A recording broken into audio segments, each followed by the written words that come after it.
1600 രൂപ 6 മാസം കൊണ്ട് അവൻ തന്നില്ല. അവനെ അടിച്ച് മണ്ടേ കയറി വിട്.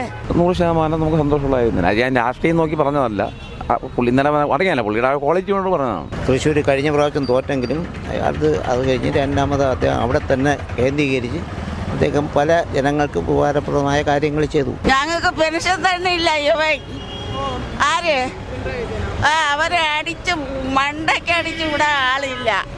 അതുകൊണ്ട് ആരോ ജയിച്ചിട്ട് ഞങ്ങൾക്ക് പൈസ കിട്ടിയാൽ മതി, പെൻഷൻ കിട്ടിയാൽ മതി, വേറെ ഒന്നും വേണ്ട. ഞങ്ങൾ ജീവിക്കാൻ മാർഗം ഇല്ലാത്തവരാണ്. ഭർത്താവും മരിച്ചു, എല്ലാം കഴിഞ്ഞ് ഞങ്ങൾ 1600 രൂപ 6 മാസം കൊണ്ട് അവൻ തന്നില്ല. അവനെ അടിച്ച് മണ്ടേ കയറി വിട്, അത്രയും മതി. ഞങ്ങൾക്ക് ആര് ജയിച്ചാലും കുഴപ്പമില്ല. സുരേഷ് ഗോപി ജയിച്ചാലും RSS ജയിച്ചാലും ഞങ്ങൾക്ക് പെൻഷൻ തന്നാൽ മതി, കുഴപ്പമില്ല. പുള്ളി കേരളത്തിന് വേണ്ടി കഴിയാതെ ചെയ്യുമെന്നല്ലേ പറഞ്ഞിട്ടുള്ളത്, മനസ്സിലായില്ലേ? 100% നമുക്ക് സന്തോഷമുള്ളതായിരുന്നു. ഞാൻ രാഷ്ട്രീയം നോക്കി പറഞ്ഞതല്ല, പുള്ളി ഇന്നലെ അറിയാമല്ലോ, പുള്ളിയുടെ ക്വാളിറ്റി കൊണ്ട് പറഞ്ഞതാണ്. അതുകൊണ്ടാണ്. മാത്രമല്ല ആദ്യം മുതൽ തന്നെ അറിയാമല്ലോ, ഒരു ഘട്ടത്തിൽ പോലും മറ്റേ പാർട്ടിക്ക് ഒന്നും ഒരു ലീഡ് പോലും ഉയർത്താൻ പോലും പറ്റിയിട്ടില്ലല്ലോ. അതുപോലെ UDF 3ാം സ്ഥാനത്തായില്ലേ. അപ്പോൾ അങ്ങനെ അതുകൊണ്ട് തീർച്ചയായിട്ടും അങ്ങനെ സംബന്ധിച്ച് പുള്ളിയുടെ ആ ക്വാളിറ്റി കൊണ്ട് തന്നെയാണ് എനിക്കൊന്നും രാഷ്ട്രീയത്തിന് അതീതമായ പുള്ളിക്ക് ഒരുപാട് വോട്ട് ചെയ്തിട്ടുണ്ട്.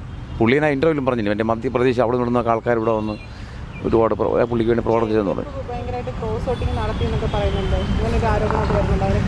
അതൊക്കെ പിന്നെ ഈ അറിയാമല്ലോ, ഇങ്ങനെ സംഭവിച്ച് കഴിയുമ്പോഴത്തേക്കും ഓരോരുത്തർ പല രീതിയിലുള്ള അലിഗേഷൻ വരും. അങ്ങനെ കണ്ടാൽ മതി അതിന്, മനസ്സിലായില്ല. അല്ലെങ്കിൽ അതിനുള്ള നിയമവും കാര്യങ്ങളൊക്കെ ഉണ്ടല്ലോ, ആ രീതിയിൽ അത് കൊണ്ടുവരാൻ പറ്റുമല്ലോ. എന്നാലും പുള്ളിയുടെ ഭൂരിപക്ഷം നോക്കുമ്പോൾ അറിയാമല്ലോ, അത് മാത്രം ചിന്തിച്ചാൽ പോരെ. പുള്ളിക്ക് ഒരുപാട് നല്ല കാര്യങ്ങളൊക്കെ ചെയ്യുന്ന കൂട്ടത്തിലാണ്. അങ്ങനെ ഒരു ഇതുണ്ട്, ഒരു ഇതിൽ ഇത്രയും ഭൂരിപക്ഷത്തോടു കൂടി ജയിക്കുമെന്നുള്ള ഒരു ഇത് നമുക്കുണ്ടായിരുന്നു. അദ്ദേഹത്തിൻ്റെ പ്രവർത്തന ഫലമാണ് ഇന്ന് അദ്ദേഹം ജയിച്ചതും അവിടെ ഇത് കിട്ടി. കാരണം ഒരു 2 വർഷത്തേക്ക് മുമ്പേ അദ്ദേഹം അവിടെ തൃശ്ശൂർ കഴിഞ്ഞ പ്രാവശ്യം തോറ്റെങ്കിലും അത് കഴിഞ്ഞ് രണ്ടാമത് അദ്ദേഹം അവിടെ തന്നെ കേന്ദ്രീകരിച്ച് അദ്ദേഹം പല ജനങ്ങൾക്ക് ഉപകാരപ്രദമായ കാര്യങ്ങൾ ചെയ്തു. അത് എല്ലാവർക്കും അതൊരു പാഠമായിരിക്കണം എന്നാണ് എൻ്റെ അഭിപ്രായം. കാരണം വെച്ചാൽ എല്ലാം ഒരാൾ തോറ്റുപോയി എന്ന് പറഞ്ഞിട്ട് പിന്നെ അവിടെ ഉപേക്ഷിച്ചങ്ങ് പോകരുത്.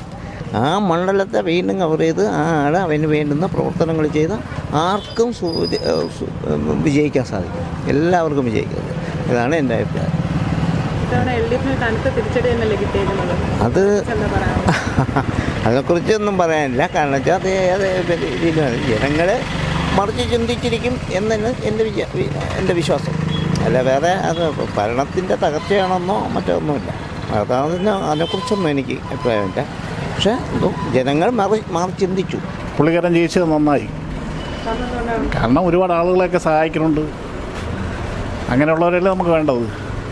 അതെ, ആവട്ടെ, ചെയ്യട്ടെ നന്നായിട്ട്. ഇനി അവസരം നമുക്ക് ചാൻസ് ഇല്ലല്ലോ, നമ്മൾ തിരുവനന്തപുരത്തായിപ്പോയില്ല, അല്ലെങ്കിൽ നമുക്ക് ഒരു വോട്ട് ചെയ്യാറുണ്ട്.